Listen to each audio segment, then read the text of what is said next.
Good afternoon, everybody. I'm Muriel. I am the mayor of Washington, D.C. I am joined by our Congresswoman Elanor Holmes Norton, Council Chairman Phil Mendelson, and members of the Council of the District of Columbia. We are here on a beautiful day in our beautiful city, and our priority is to keep Washington, D.C. a beautiful world-class city. But unfortunately, we are here today to talk about potentially devastating and really highly unusual situation that we faced with the draft budget CR that would immediately have the effect of cutting $1 billion out of our local budget. So let me tell you what's happening. In the most recent continuing resolution language, it ignores our already congressionally approved fiscal 2025 budget. Instead, it would peg us at FY24 levels, the levels that federal agencies are, because they do not have an approved FY25 budget. But we are not a federal agency. We are a city, county, state all at once, and we provide direct services to the people of the District of Columbia, visitors to the District of Columbia, businesses in the District of Columbia, diplomats and visiting heads of state, and everyone who works here in the Congress. Our budget was balanced and approved. And if we go back to fiscal 2024 levels, we would be forced to reduce spending by $1.1 billion in only 6 months. But here is why we're here today, because Congress can fix this. They can fix this $1.1 billion problem that we have brought to their attention in the draft CR. The Congress can add the language back to the continuing resolution, the same language that's been there for the past 2 continuing resolutions that authorize us to spend our locally generated revenue according to our own approved budget and timeline. And I want to emphasize the local part of that statement. The District of Columbia raises and spends its own money just like every other state. So remember that the budget we're talking about, this budget, the approved FY25 budget, was introduced by me and approved by this council. It focuses on 3 main areas: public safety, public education, and economic growth. Disrupting those investments won't be good for DC or our country. And this is not just about us. Certainly, we are concerned about the 700,000 taxpaying Americans that call DC home, but it's also about our nation's capital. And so I want Americans across the country to know that we are proud of our city. We are a growing city. In fact, if we were a state last year, we would have been the fastest improving state in the nation.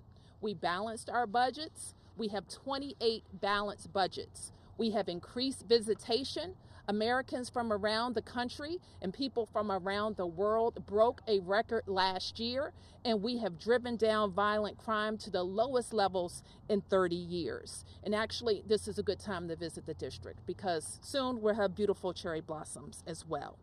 This action, let me be clear, if the Congress goes through with this action, it will work against a priority that President Trump and I share, and that is to make Washington, D.C. the best, most beautiful city in the world. And we want to work with our partners in the federal government to ensure that D.C. always represents the strength and prosperity of this country. I'm pleased now to introduce our Congresswoman Elanor Holmes Norton, who always works with her colleagues to make sure that any anomalies are addressed. Congresswoman Norton.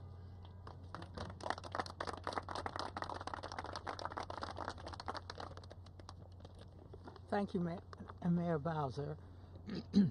House Republicans released the text of a continuing resolution this weekend that commits nothing less than fiscal sabotage of D.C. It is the latest blow in an escalating war on D.C. residents. and the limited home rule DC currently possesses. The CR omitted a long-standing provision that would allow DC to continue spending its local fiscal year 2025 budget, and instead treats DC as a federal agency, forcing the district to revert to spending at fiscal year 2024 levels for the remainder of the year. If enacted, the CR would result in a projected cuts of $1 billion, which would force dramatic reductions in essential services the city provides, including DC police, EMS, and schools. It is contrary to the state Republican goal of improving public safety, law, and order in the nation's capital, and would in fact have the opposite effect. DC has not been treated as a federal agency for funding purposes in more than 20 years, precisely because Republicans of a different generation recognize the disastrous effects of this causes. Congress should keep its hands off DC. DC is not a federal agency. The omissions constitute a dramatic escalation in the Republican effort to undermine what small measure of democracy and autonomy the more than 700,000 residents of the nation's capital currently have. Republicans have introduced bills in both chambers of Congress to repeal the Home Rule Act, which aims to abolish the DC Council and Mayor's office, leaving DC to depend on members of Congress elected by other jurisdictions to run the district. The Revolutionary War was fought to give consent to the governed and to end taxation without representation. The Republican efforts toward a federal government takeover of DC run counter to this history. DC population is larger than that of 2 states. DC pays more federal taxes per capita than any state, and more than 21 states overall. DC residents have fought and died in all this nation's wars.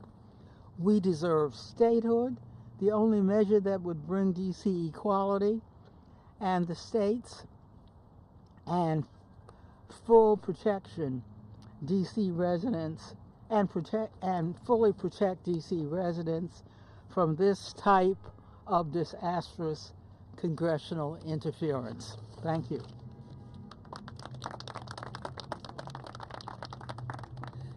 Thank you, Congresswoman Norton, and I'd like to introduce now the Chairman of the Council of the District of Columbia, Phil Mendelson. Thank you, Mayor Bowser. Good afternoon. Before I go any further, I do want to introduce my colleagues who are here, and we are all here because we're making a point that the District of Columbia government is unified in concern and opposition to the language that is or is not in this continuing resolution adversely affecting the district. I'm joined by my colleagues, Councilmember Brianne Nadeau, Matt Fruman, Janice Lewis-George, Zachary Parker, Charles Allen, Wendell Felder, Anita Bonds, Kenyon McDuffie, Christina Henderson, and Robert White. There's one member missing because she is out of town. We are deeply concerned about the language that was released in the continuing resolution because of its adverse effect on the district.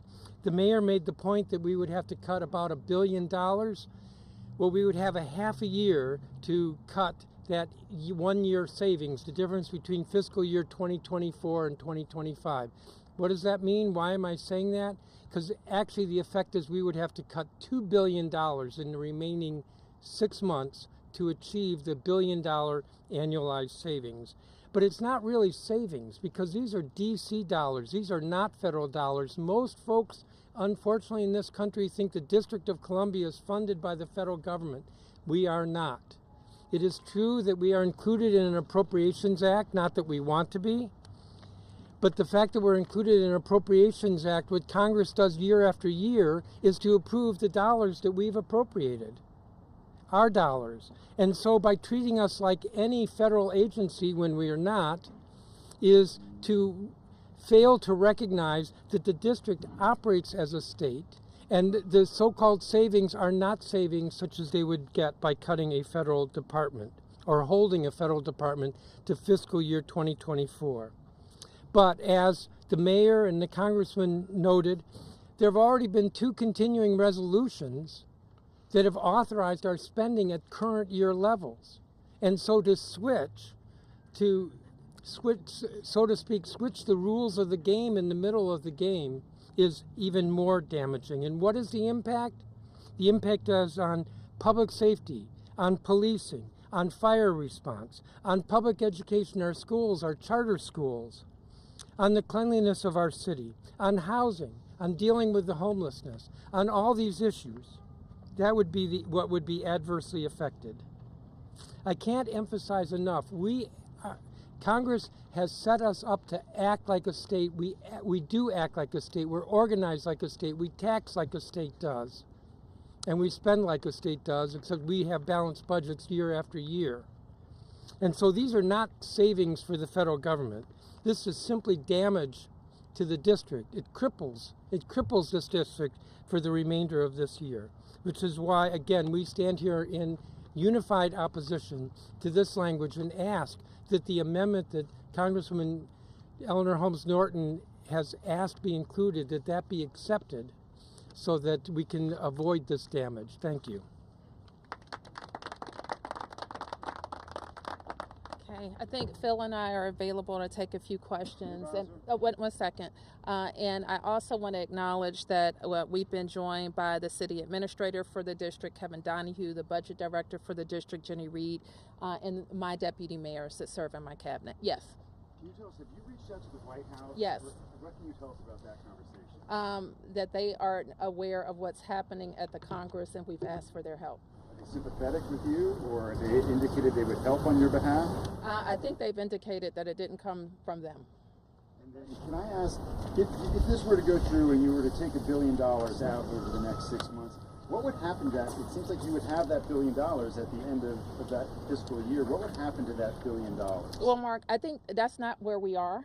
You heard Chairman Mendelson indicate that our Congresswoman is moving an amendment to correct what we want. I like to think of as a $1.1 billion mistake. And the thing about mistakes is they can be corrected, and there's time to do that.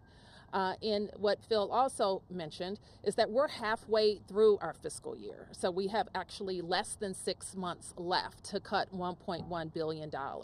And the way our budgets are made up, and I'm going to ask Kevin and Jenny to be on deck, is that there's really, you have to go to the big spending agencies to get to that kind of money that fast.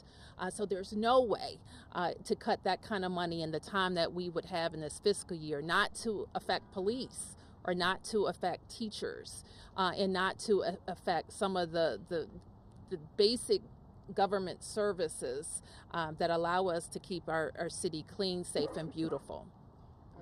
Bowser, question about the Speaker and the Chair of the Appropriations Committee. Have you spoken to them about this? And we're reaching out to all of their offices. I don't know, Phil, if you want to mention anything else. I've had communication with the Appropriations. Yes.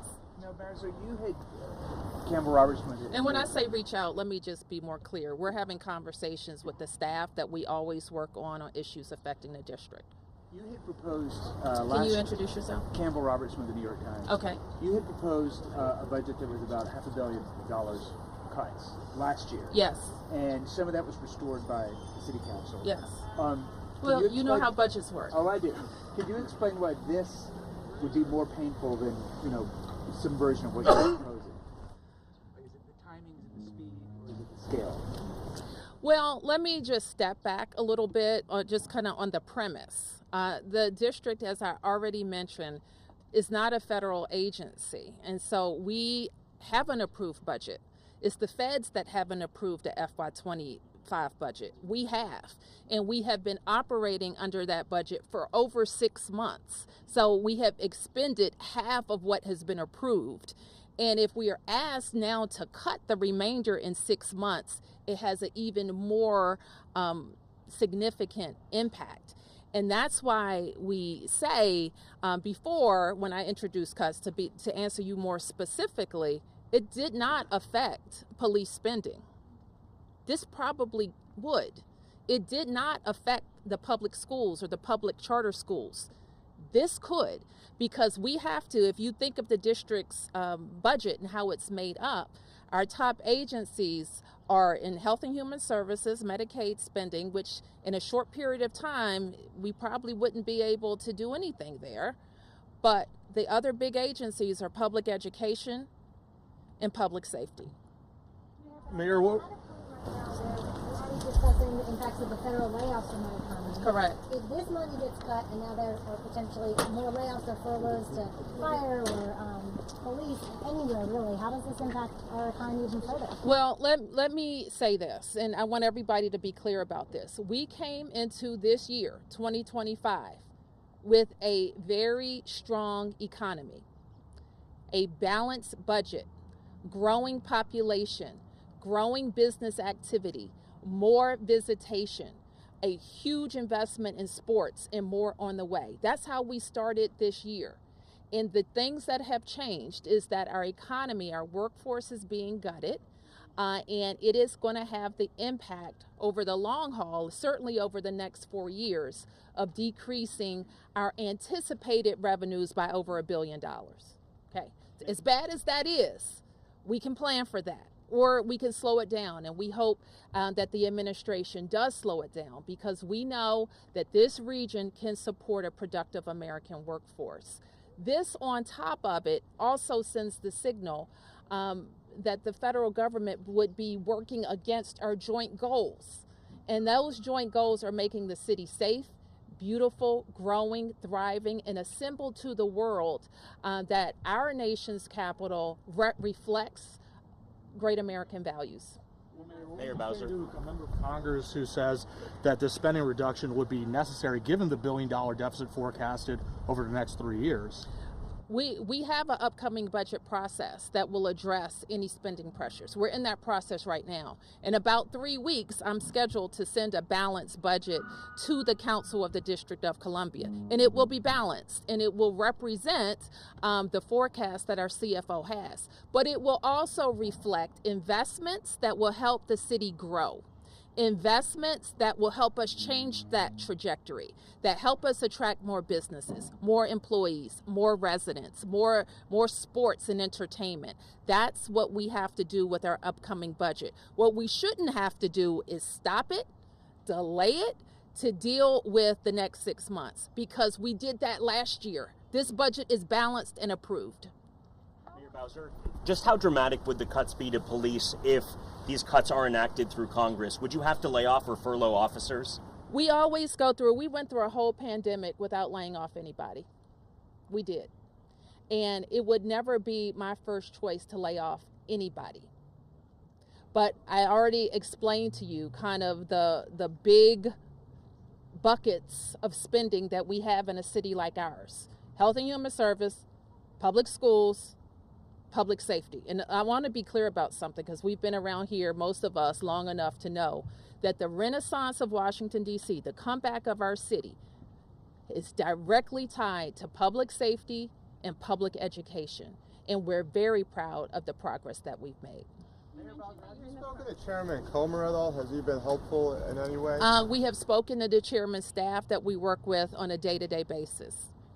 You mentioned that you're in the middle of the FY26 budget. Not in the middle, we're at the end. Towards the end, Yeah. Preparing to unveil it in less than a month. So how does this CR affect the actual process that your team is going through making the final decision about that? Well, honestly, I hope we don't get to that point, because it may mean that we have to pause it and focus on this. And in your conversations with Speaker Johnson about this, do you get the sense that they did this fully knowing the effect it would have on DC? Or do you get the sense they didn't fully understand that DC has this local budget that is funded by DC taxpayers?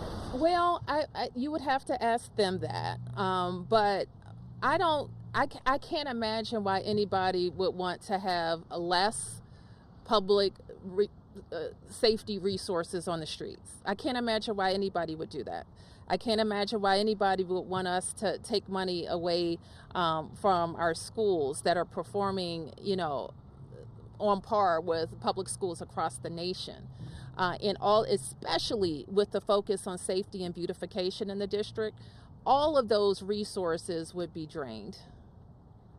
Mayor, what kind of... Talk a little bit about how the day-to-day effects of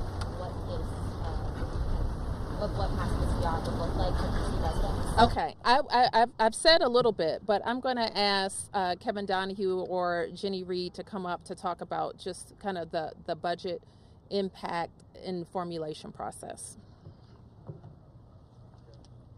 Thank you, Mayor. So a little context. So about a week ago, our CFO forecasted lower revenue over the course of the next 4 years. He forecasted about $1 billion that we would lose as a result of federal job cuts. The CR would have us cut that amount that we're planning for over 4 years over the course of 6 months. And we'd effectively have to start with a week's notice.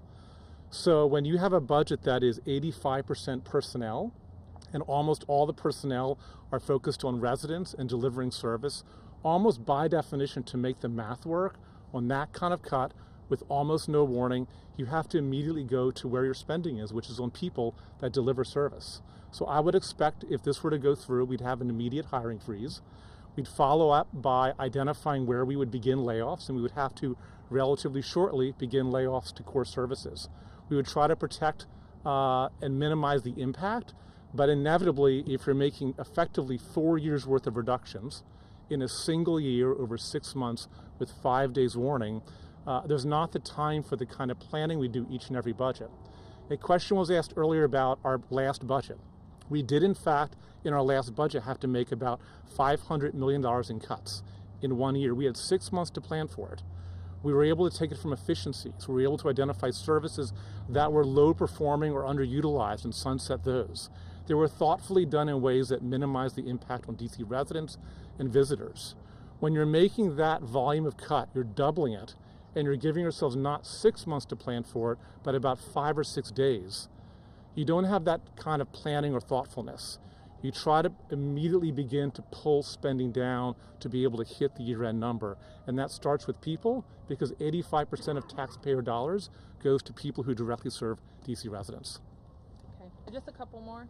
Others? Well, and if this cut goes through, would that put any pause in, possible plans of putting a new NFL stadium in future budgets? Thank you for asking that question. It would put a pause in investments in how we grow. And that's what, to deal with the forecast for the next 4 years, we have to be attracting new companies. We have to attract more residents, more workers, more entertainment options, including how we activate 177 acres that are now unused.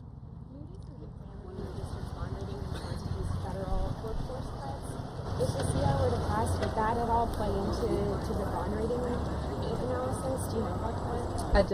I don't know if I could say that. You've explained this, but could you just sum up how you've made some progress with President Trump, with Republicans, including James Comer, on the Oversight Committee? Could you explain how this kind of goes at odds at the progress that you've made with Congress and with the White House? Well, our Congresswoman works with her colleagues every day on issues that impact the district, and we get big things done all of the time. We're talking about RFK, we could be talking about Poplar Point, or delivering the Frederick Douglass Bridge, or the transformation of the wharf. There are a lot of things that we do together. We also agree with the President's focus on in-person work. Unfortunately, that's being overshadowed by the mass of people being fired from jobs that they're doing to serve the American people. So this is what we do every day. Members of the council, we're talking to members today. We're talking all of the time to members, and we will continue our dialogue with the White House. Okay. This idea that DC gets treated as a federal agency again, do you worry at all that this scrutiny on federal spending, the workforce, the cuts that are made could then turn to the district government itself? Well, what I'm worried about is that we have an approved balanced budget, and that any disruption of that budget and our processes affect direct services. There are lots of reasons why we're not a federal agency, but most of it is people's lives and on the street and their day-to-day is affected by what we do. All right, thank you, everybody. Thank you.